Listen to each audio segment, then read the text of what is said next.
Welcome to Politics and Psychology. Today we are going to learn, discover, and discuss your life purpose. Imagine a society where everyone lived as if they had no purpose, that they believed they had no purpose, that their life meant nothing to anyone or to themselves. Now imagine your own life. How happy do you think you would feel if you believed or discovered that your life had no meaning and that your life had no purpose? When you look at the psychology behind happiness, when you look at the psychology of positive mental health, meaning more happiness and less depression, there is a strong link to having a belief in a personal life purpose and that being associated with higher levels of happiness. So if you're feeling lost, if you're feeling unfulfilled today, if you know that you are successful financially but not fulfilled personally, then I encourage you to listen in. And if you know someone who meets either of these categories or any of these categories, then please let them listen in so that we can also help them discover their purpose in life. I'm going to give you a step-by-step guide. It's off of a book that I previously wrote in 2010, I believe. It's the 5 Steps to Knowing Your Purpose. And in each step, it's based off of psychological and transformational research. It's science-based evidence, of course, for high achievement and whole life abundance, and also based on performance outcomes of my individual and corporate clients when I had a traditional private practice from before. So if you are ready, please get your paper, your pen. If you have a notebook, please have that readily available and have 2 or 3 different pens ready for you. If you don't have them, then go ahead and take a pause and go get those now. In between each of these steps, you're going to hear this sound. And that will allow you time to pause, to get your answers done, or just to know when to take a break before you go on to the next step. So, let's get started. Step 1. First, we're going to answer a series of questions that will be in 7 groups. And you'll answer the questions by writing them down, not necessarily just thinking about them. Number 1, what is a cup made for? What are all of the ways a cup is or can be used? So it could be a cup or a mug. 2, what is a car made for? What are all of the ways a car is or can be used? So for a cup, you might say you can drink out of it. You can use the surrounding surface of it to just make cookies out of or cut cookies out of. You can use it for ashes if you're a tobacco smoker. What is a car made for? You might say to drive. You might say to make income if you are a Lyft or Uber driver. Once you have those, now let's go to the third set. Out of all of the ways that a cup can be used, what is the best use of a cup? What was it originally created for?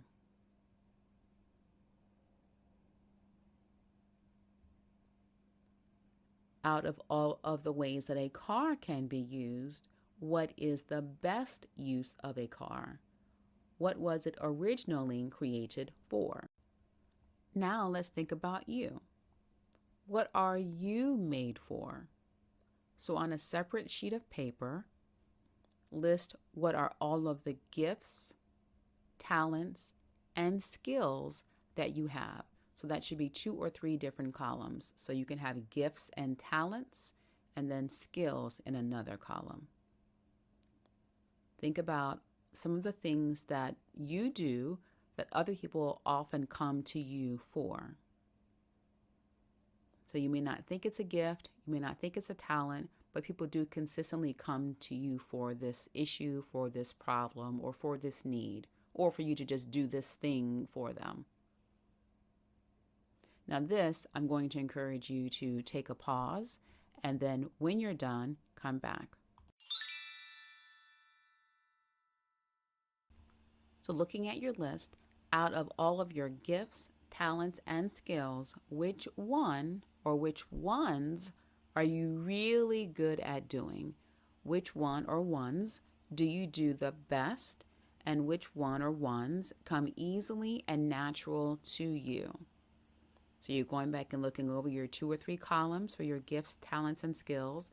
And then you're going to circle or write on a separate section the ones that come easily to you, that you are really good at doing, and that you do best.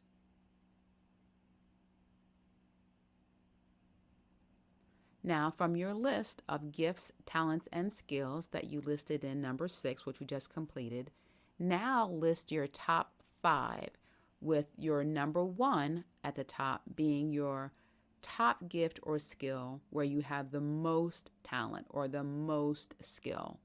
So you can be good at doing a lot of different things, but your number 1 that you would have would be your most highest gift or talent or skill. So then you'll list skill 1, skill number 2, skill 3, skill 4, skill 5, with number 1 again being the highest, but all of these will be the top. If you're not sure what to list and you may only have 1 or 2 things on your list, just really take your time to think about, well, what am I good at? It could be making the best peanut butter and jelly sandwich. It could be cleaning up after your neighbors. It could be able to recognize when the weather is going to change. It could be anything whatsoever. Step 2. Look back at your top 5 list from step 1, number 7. So out of all of the gifts, talents, and skills in your top 5 list, which ones do you enjoy doing the most? So you can be very good at doing many different things. You can be excellent more than anyone else that you have ever even met. However, you may not like doing them. So you're going to just circle which ones do you enjoy doing from your top 5.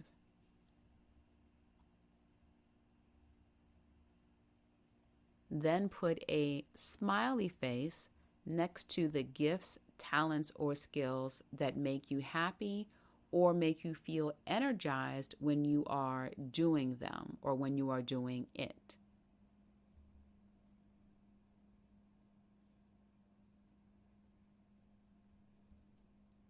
Still staying with the top 5. Of these 5 gifts, talents, or skills, which of these is most likely to make you feel happy or energized?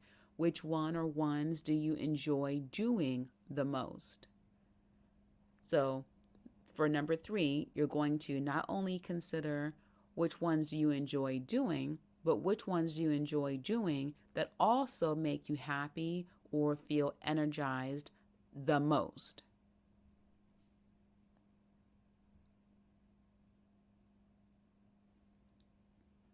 Okay, now review your top 5 list again, and you're only going to pick 2. Which one or which 2 of your top 5 gifts, talents, or skills are your best gifts, talents, and skills, and you really enjoy doing it or them? So we went from a bigger list in step 1, then we moved down to your top 5. Now we're going into step 2 with finalizing into your 1 or 2 top talents, gifts, or skills, meaning that you are not only good at doing it, but you also enjoy doing it, makes you happy doing it or them, and you feel energized by it. If you're not sure, then go ahead and take a break. So far, we've been looking at the present, all of the things that you are doing and that you are doing well and that you presently enjoy doing. Now we're going to look at the past. So look back at your childhood. What were all of the things that you did? What were all of the ways that you were? Or what were the group of behaviors that you did that were consistent through your childhood that you either knew that you liked to do or that you were always doing? So I'll give you an example about me just so you can have examples to hear from. So when I was younger, then I was always getting in trouble for talking. For some reason, I just couldn't stop talking. So obviously, it's no surprise that I'm on this podcast. It's also probably not a surprise to you that I was considered bossy because I was always telling everyone what to do. So I was doing those things. I was creating plays. I was always organizing the kids in my neighborhood to do some sort of whatever it was my brain idea was at that summer or that time. So I was always organizing kids to do things, and was always, of course, getting in trouble for talking. So those are behaviors that I did that I would not have thought about as an adult, but those are consistencies in my behaviors. Those are consistencies in the things that I did. So what were the things that you did that were consistent? So were you always outside? Were you always running? Were you always telling jokes? Were you always really enjoying the math homework versus the history homework?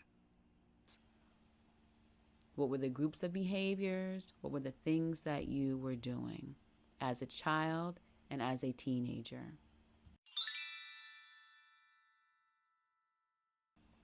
Also think about what were the things that you did well that came naturally to you as a child. So it was very easy for me to be a leader. It was very natural for me to be a leader. So you have something about you that was also very natural for you to do.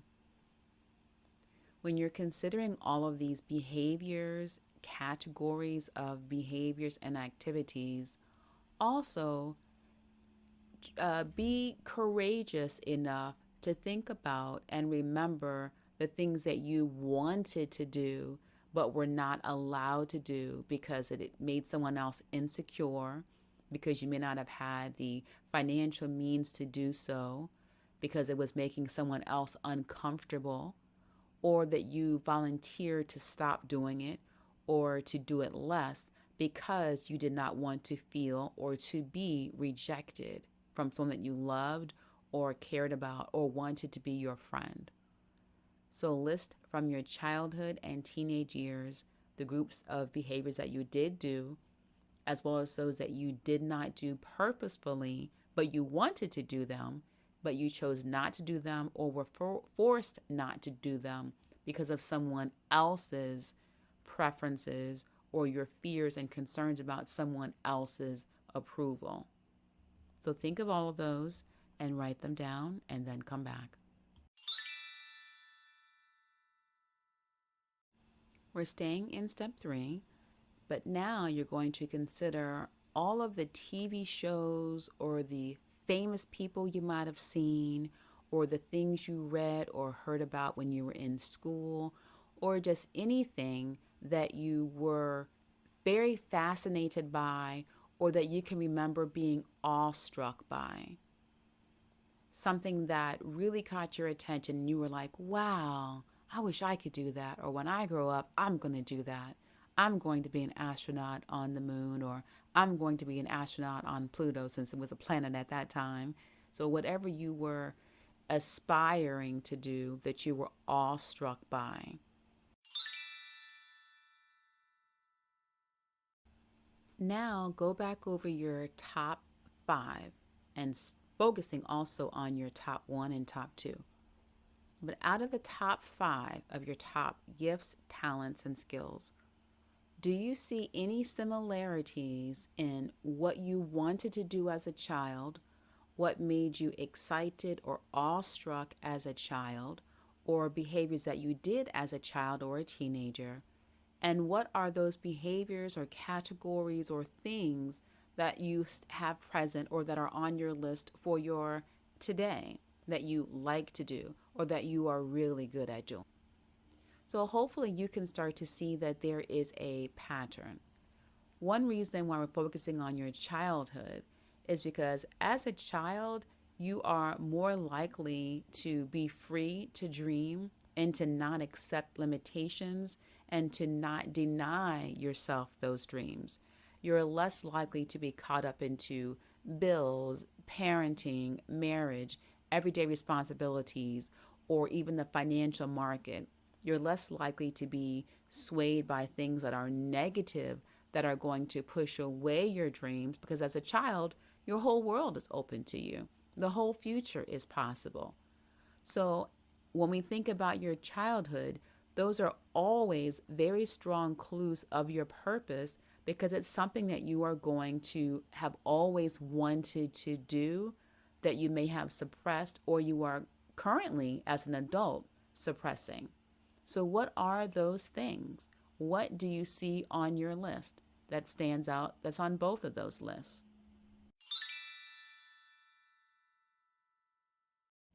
Step 4, exploring your mindset.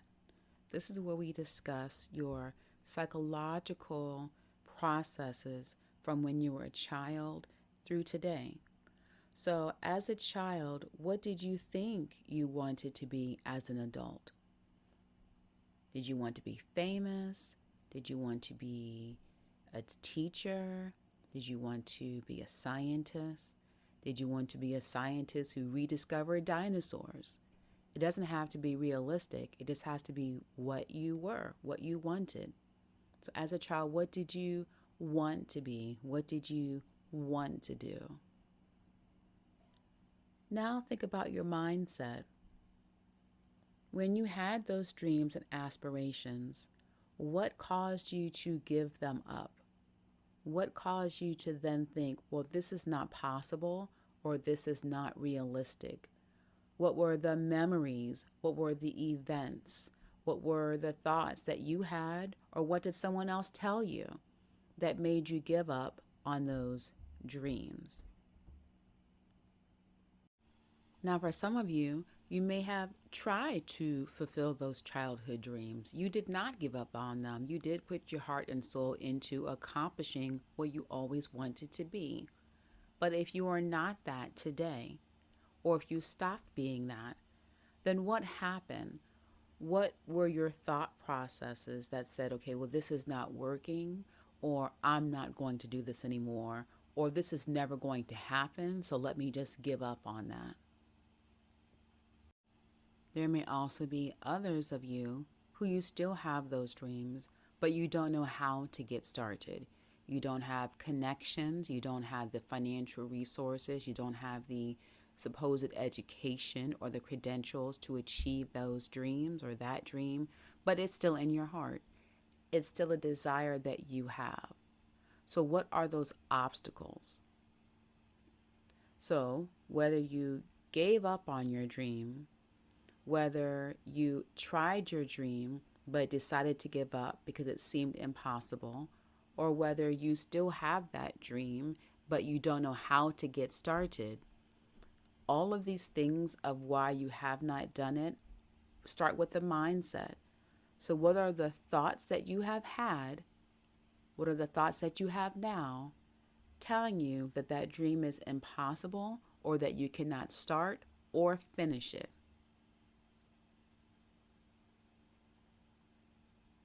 After you list those, what are your behaviors that in your mind were evidence that you cannot achieve those dreams or that dream?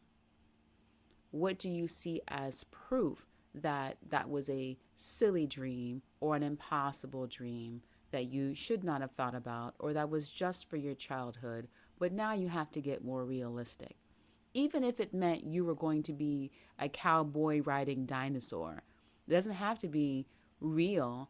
It just has to be what was in your heart, and what do you still long to do? So what were your behaviors? What are your behaviors now that you are using as evidence or as proof that you should no longer desire the dream that is in your heart? Now imagine we do live in a world of make-believe where anything can happen and anything is possible.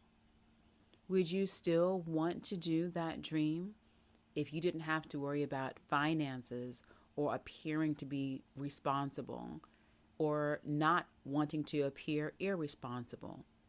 If you could do what you longed to do as a child and you still long to do today without having to worry about the finances to get it started, the connections to get it started, the appearance or perception or approval or rejection of others, what would that be? Write what that is down. Say it out loud if you know what it is. So we can see that if you remove all the obstacles, if that desire is still in your heart, then that's a strong, significant link and clue to your purpose. And the only reason why you are not doing it is because then you're focusing on the objectives or the tangibles of how to get it done. So for right now, we're not focusing on how to get it done. We're just focusing on accepting that that is a desire that you have. And more importantly, that the desire that you have now, that you've had for a long time, that you've had since you were a child. Whenever you look at someone and they're walking in, living in their purpose, it's because they are fulfilled, although it may be difficult, it may be uncomfortable at times, but they are fulfilled because they're using their best gifts in the best way that's able to positively contribute to other people. It gives their life meaning, therefore they have less depression and they have higher levels of happiness. They are also more likely to have healthy relationships because they're not depending on one person to make up for all they have not accomplished or achieved in their life. They're not projecting their insecurities on others who are achieving. Imagine you have a couple. One spouse is walking in his purpose or her purpose, and the other spouse is not. The one who is not walking in his or her purpose will then, if they're insecure, will then try to sabotage their spouse's success because it reflects back on them that they're not doing what they have longed to do, that they're not doing what they are afraid to do, or what they did not do. So when you are in a mindset of living purposefully and doing what you desire to do in your heart, it first comes from recognizing that you are unique and that you have a great purpose to fulfill. It does not matter what your religious beliefs are. It's your mindset of, I am living for a reason and I have a great purpose to contribute to my society on a larger scale than just my own needs or my own paycheck. So when you embrace the idea that that desire is there for a reason and I'm still desiring it, and I may have some unhappiness by recognizing that I'm not doing it, that's a very strong pointer of what your next step should be on how to achieve the dreams that you have always wanted, but that you are currently suppressing, or the dreams that you have given up on because someone else told you that it was not possible, or someone else told you that it was stupid, or that it was not what you should be doing because you have other gifts. I'll use myself as another example, only because you guys are not here, so I can't use anyone else. But people would often tell me, loved ones would tell me, oh, you're a great teacher. You should be a teacher, and you're really, really good with kids. You should be a elementary school teacher. But yes, I am really good with children, but I cannot stand working with children. Not because there's anything bad with them. I throw great parties for my nephews and nieces all the time when they were younger.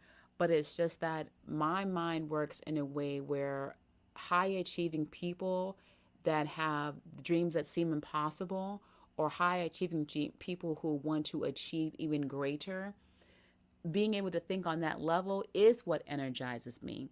It is what excites me. And so there was a time in my life where I just didn't tell people what I was doing because they did not think that me being a political and corporate advisor would have been an appropriate or smart approach. I also had a colleague who was a teacher, but she was unfulfilled. But her conflict was, well, I am a great teacher. I'm receiving these awards, but the school system in which I'm in is not fulfilling me, and it's also stopping me from being able to give my most. So, what we were able to help her see, I was able to help her see, is that just because you have a career or a job, that does not replace the behavioral group or the cluster of activities and desires that you are created for that are attached to your purpose. So, like with me, being talking too much, being told that I'm bossy, organizing people. Yes, I'm not organizing plays or choreographing dances now, but those same personality traits and behaviors are the same. I'm telling high achieving people what to do.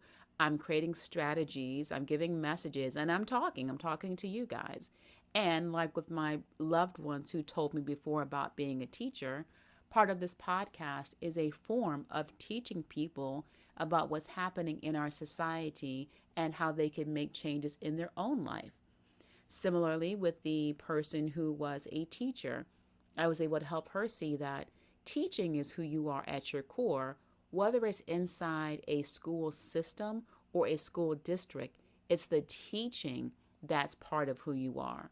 And so then able to help her go to a different level of teaching through coaching and becoming a professor in what she was doing was part of the plan. So just because you are doing something that's similar, those are strong clues of your purpose, of your personality traits that have remained the same since childhood. And now it's a matter of, well, how do I make this work for me financially in a way that not only helps me fulfill my needs of doing this thing, but also helping others on a larger scale, whether it's your community, whether it's your country, or your family for generations. There is something that you are uniquely meant to do that if you're listening this far, you know that you're not doing it.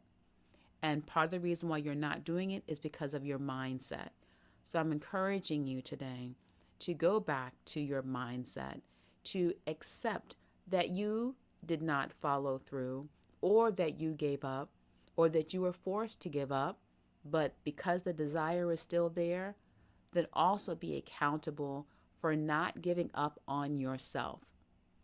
We have 10 fingers. Hopefully, everyone has 10 fingers. You have 10 fingers and you have 10 different unique fingerprints. Similarly, you have one unique fingerprint that you are meant to leave on this world. So, what is that? And what's stopping you other than yourself?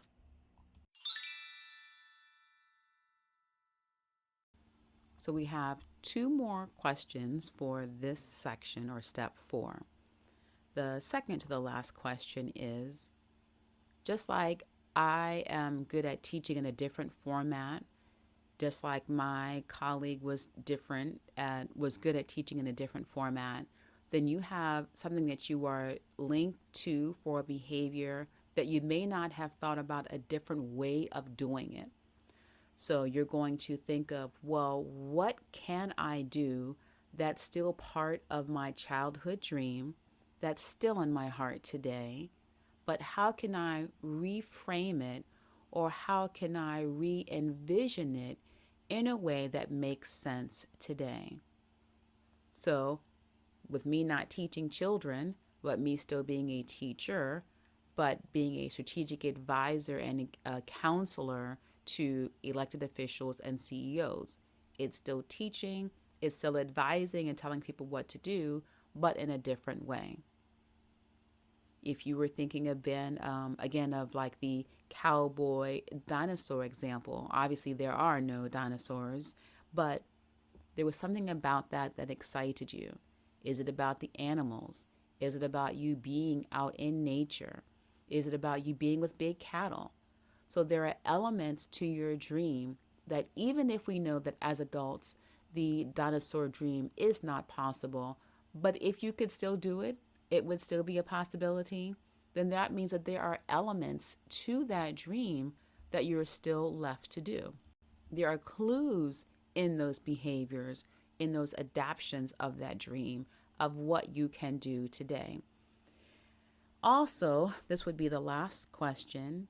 What are the things that you want to do, but you don't know how to get started, or you've never seen it done before, whether in history or in your family, and you don't know how to do it, or even if that dream is possible? So you're listing what that is, not as a way to limit you, but to get clarity on the questions that you are seeing, on the mindset that you are holding on to that is limiting you from accomplishing a dream or from accepting that you have a desire to do something. So, what is it that you are not seeing? For example, again, I'm using myself, I am traditionally a clinical psychologist. I got into doing radio because I also have a theater background. And I really always wanted to just have a radio show. When I was a child, I would go and visit my grandparents, and I don't know if it was Dr. Laura or whoever, not Dr. Laura, but Dr. Ruth, or there was some doctor who was giving advice to people on air. And I just became in awe, and I would listen to people calling in and crying or getting relief from whatever this doctor was saying to them. So that would have been my awesome moment or awe-inspiring moment from childhood. And that was when I was thinking, okay, I definitely want to be an actress. I wanted to be Donna Summer and Irene Cara, and I wanted to have this radio show. But people would tell me, oh, Renee, you're too sensitive. You're really good at numbers. You're really smart. You should do something different that makes sense and that you can actually get paid to do.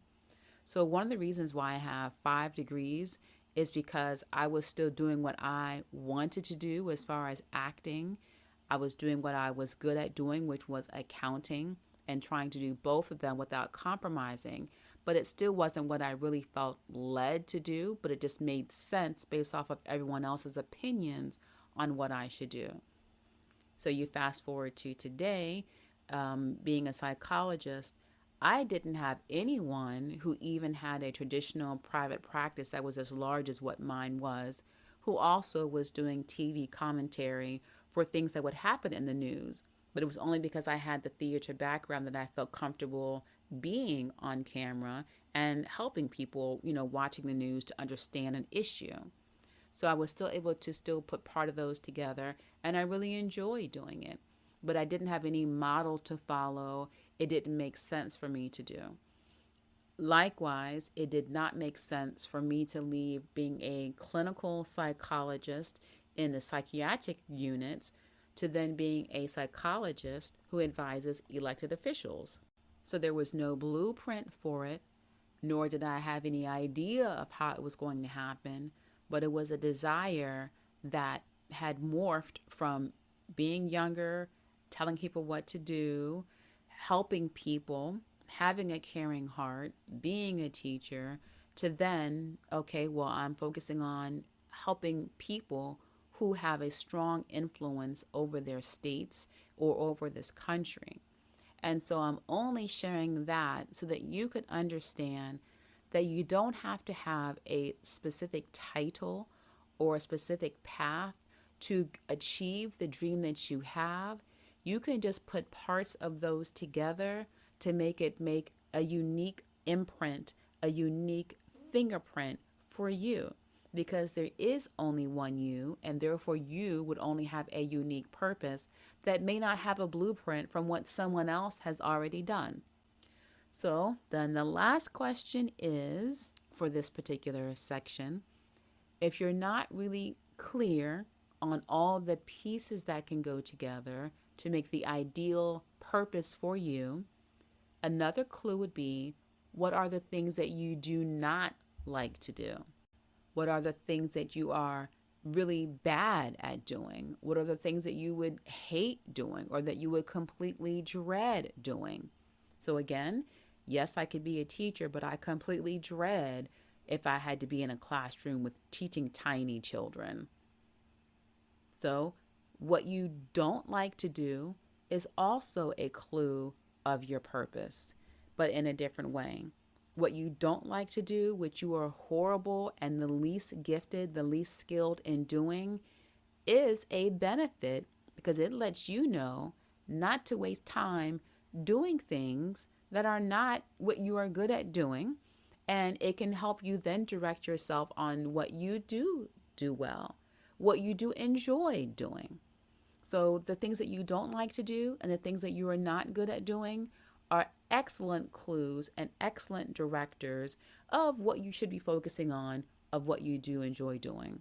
And I do believe that the reason why you have to enjoy the things that come along with your purpose is because if you didn't enjoy it, then you would not do it, even when it was uncomfortable or challenging. So, what do you enjoy doing? What have you always enjoyed doing or wanted to do? And what do you do well? Then further hone in on your life purpose by recognizing what part of my dream or desire from childhood or now, what I want to do that does still make me happy, and what parts of it would I want to exclude because they would not make me happy, or I am not good at doing, or I am least skilled in. So when you combine all those, it can help you recognize not only what are the things and the behaviors of what you want to do, what you long to do, what would make you happy to do, but also what are the mindsets, the thoughts, and the beliefs that you've had since childhood, after a trauma, after a disappointment, or just after you gave up. What are the mindsets, what are the thoughts that prevent you from going full force into what you would do now for part of your life purpose?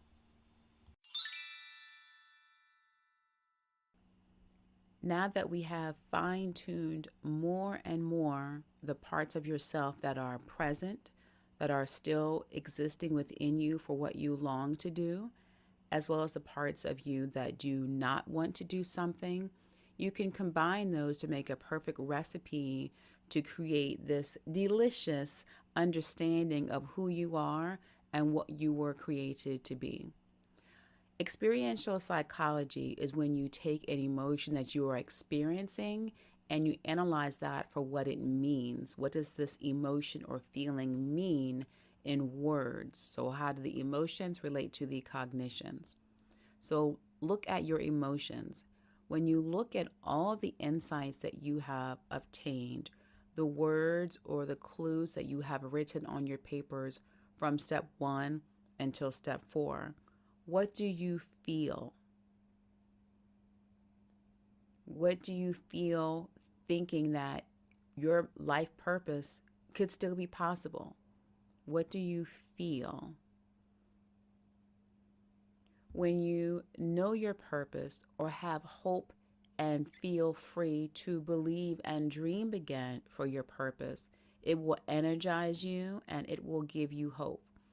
This is an emotional or spiritual confirmation that you are on the correct path to your purpose.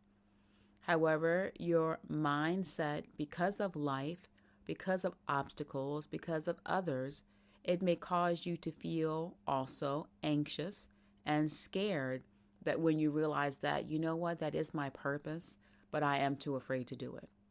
Your mind may start to give you questions and cause you to doubt that you can actually fulfill your purpose, even now, even after all that has happened, even with your age or your physical abilities or inabilities.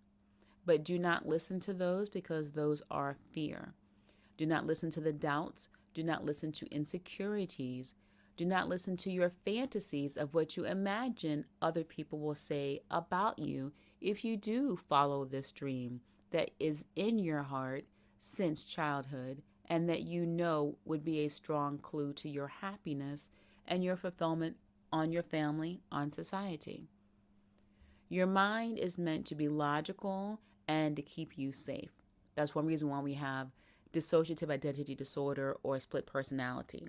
Even going through a very traumatic situation, your mind splits in a way to keep you safe. So what we have now, by suddenly knowing your purpose or having clues that your purpose is still possible, it can be scary because now you have to act on it. Now you don't have the excuse that you didn't have a plan or a science based insight that your purpose is still possible, even if it doesn't make sense to anyone else. Your mind knows that you will never be truly happy because you no longer have the excuse of being in denial or uncertain about your purpose. And our time together today is general because you and I are not working directly together, but these are very strong clues that you can explore further to get the exact title of what you want to do, to make the exact recipe or combination of categories of careers and mixing them together to be what's best for you to achieve that dream that's still in your heart. So, to protect you, your mind may not want to accept the anxiety, the fear, or the depression from having an insight, having a moment to think about your life purpose on our time together today. So, that may be too overwhelming for you to handle. So, then psychologically, your mind will then send you these thoughts of avoidance in an attempt to prevent you from experiencing emotional or psychological discomfort. But just remember that these doubts are not true, that these fears are not true. Any insecurities that you are experiencing or think that you will have are just a state of mind. They are merely thoughts based on fears and not thoughts based on fact. So, what is a fear is not true. It's a fantasy, a negative fantasy of the worst outcome possible in the future. But we have the present, and the present is letting you know that you're not fulfilled, that you're not happy, that if you were to live today as your last day, you would not be able to say 100% that I did what I was purposed to do, or I didn't know my purpose, but I know that I had a dream that I gave up on. Those things we know are true. But fears and insecurities are based off of a future fantasy of what might happen. So let's switch it to what we know has been happening and what has been factually persistent, which is a desire that you either gave up on, were forced to give up on, did not know how to get started, or that you were afraid to do because you didn't have the support that you needed or that you need now to accomplish it.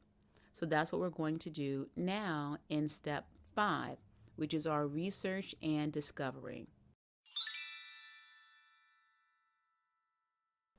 And step 5 includes 6 sub-steps. So 1, make a list of the careers or jobs that match your purpose or the foundation of purpose. It does not have to be exact, but it could be something that could be similar that you can combine. So say, for example, you love photography and you love animals. Maybe you might be an animal photographer. If you're like me and you're a psychologist who doesn't want to work with children, okay, I will be an adult psychologist. If you are a person who likes to cook, you might like to bake more than you like to barbecue. So then you might have a cafe and be a baker or be an apprentice at a bakery or a cafe.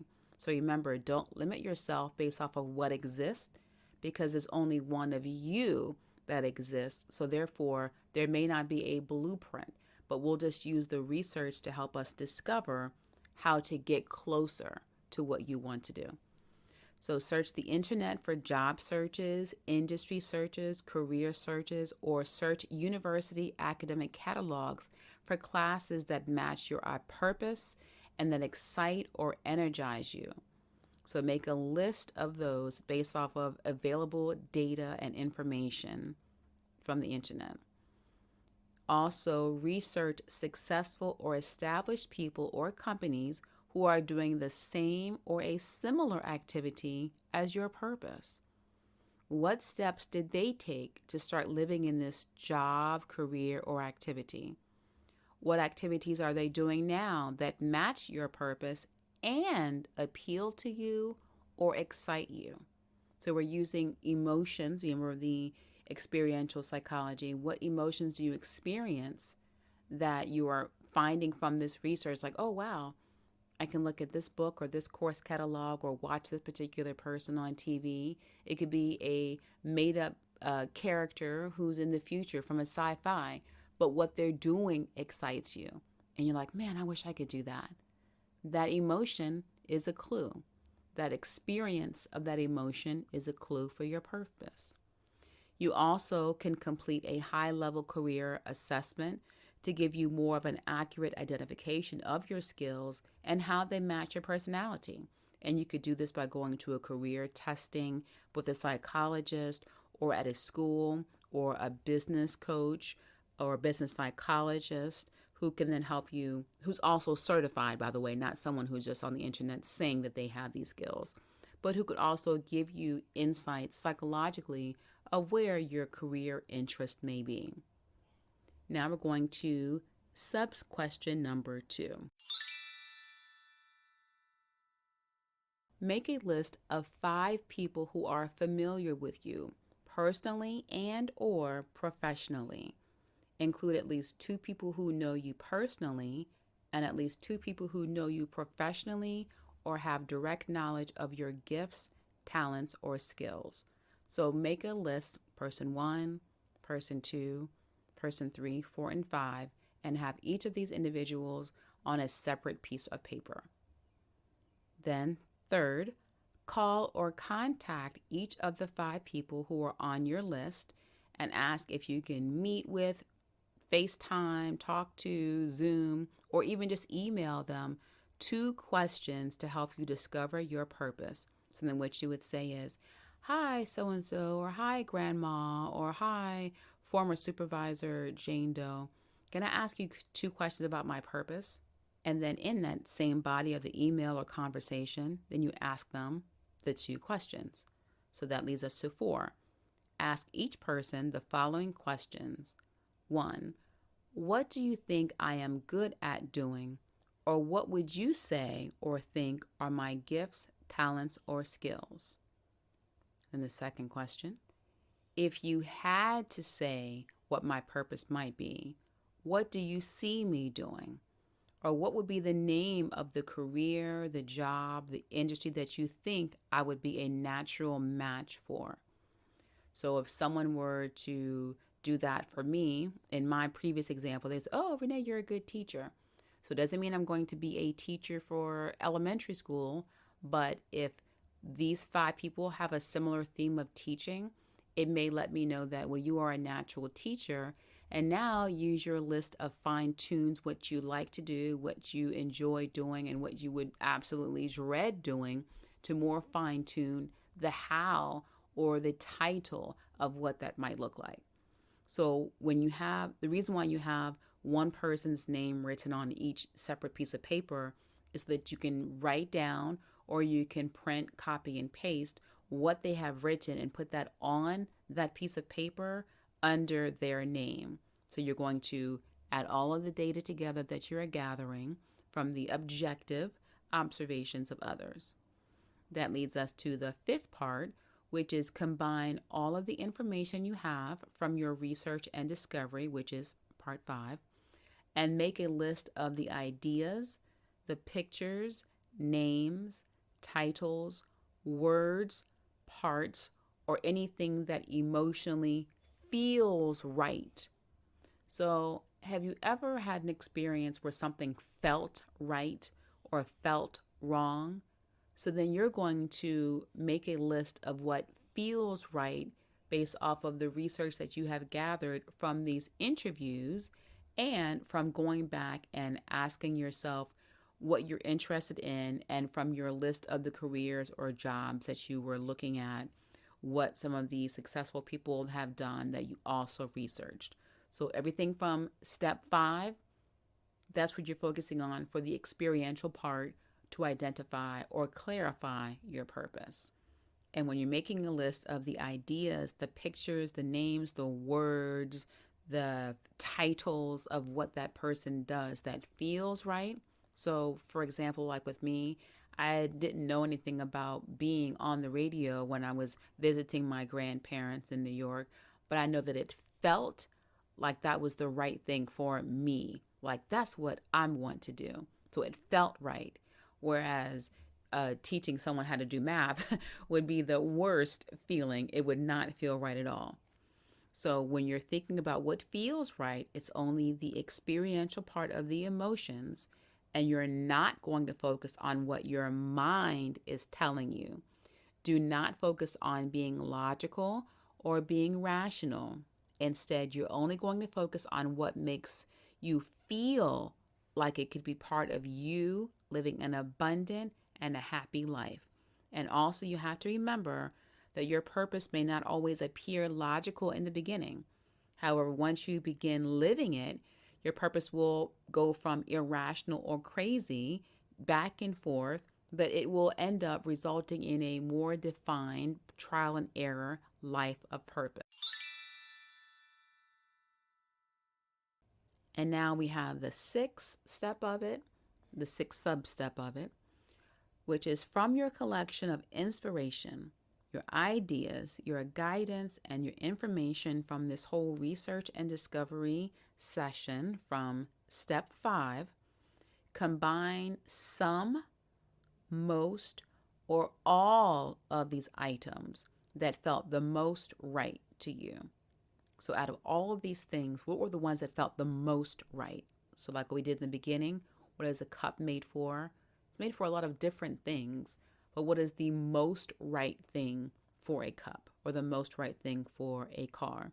So for you, what felt the most right out of all of the information that you've had from step number 5?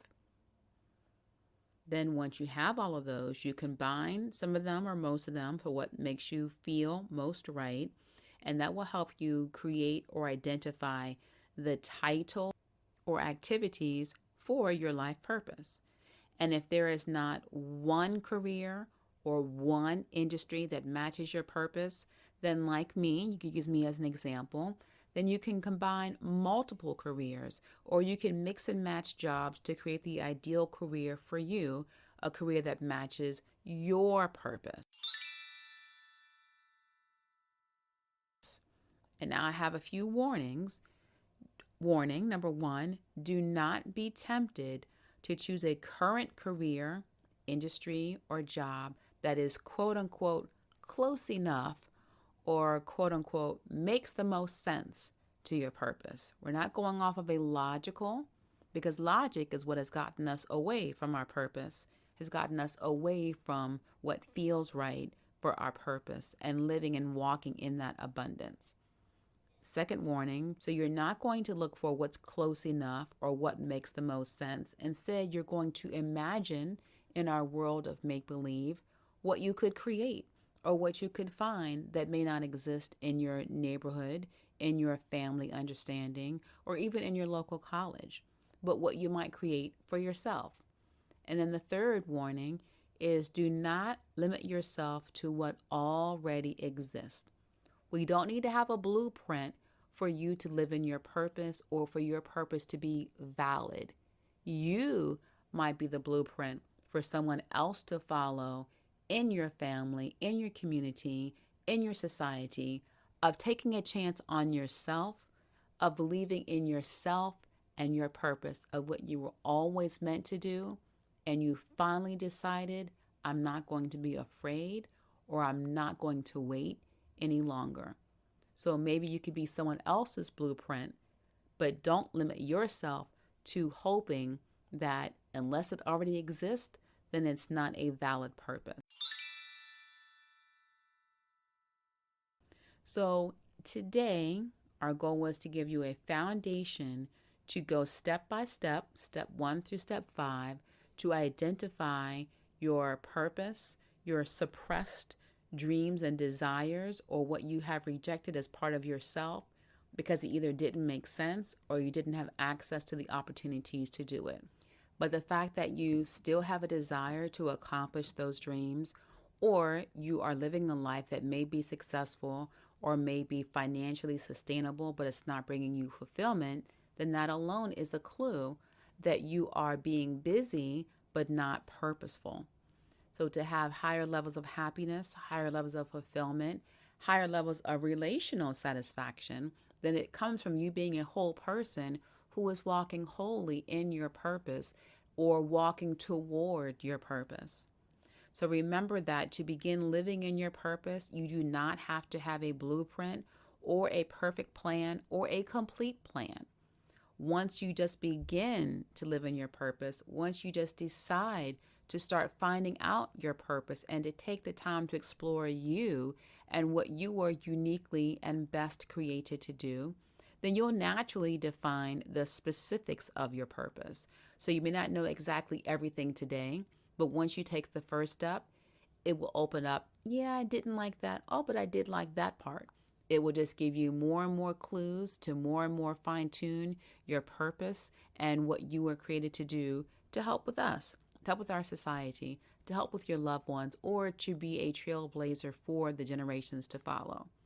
The daily details of your purpose, they will continually evolve, and you don't have to think that your purpose is going to be forever. So what I was meant to do as a clinical psychologist was my purpose for that plan, and then it expanded and evolved into going from a private practice to now being a advisor, but still consistent with my purpose of advising and helping others to achieve solutions for their greatest challenges. And so the how you do it, it may evolve, but it doesn't mean that you have to have the perfect plan today and that what you're doing today for your purpose will always be the same. It will grow and evolve as you grow and evolve and as it gets more fine-tuned. And lastly, I definitely encourage you, as always, to continue this conversation with yourself and with others. And remember that you are unique. Just as you have 10 unique fingerprints, you also have one unique imprint that you are meant to make on this world. And if we've used logic to not go into your purpose or to deny yourself of your purpose, then hopefully we can also use logic and science, psychological research, and transformational research to then encourage you to revisit those ideas, to revisit those suppressed dreams, those lost dreams, or to just explore the part of you that's unfulfilled and you are never sure why. Now we understand how we can get to that level and to go further and to be your best for you and therefore being best to other people. So I hope you enjoy this conversation, and I hope you continue this conversation using science and love. And if you run too fast,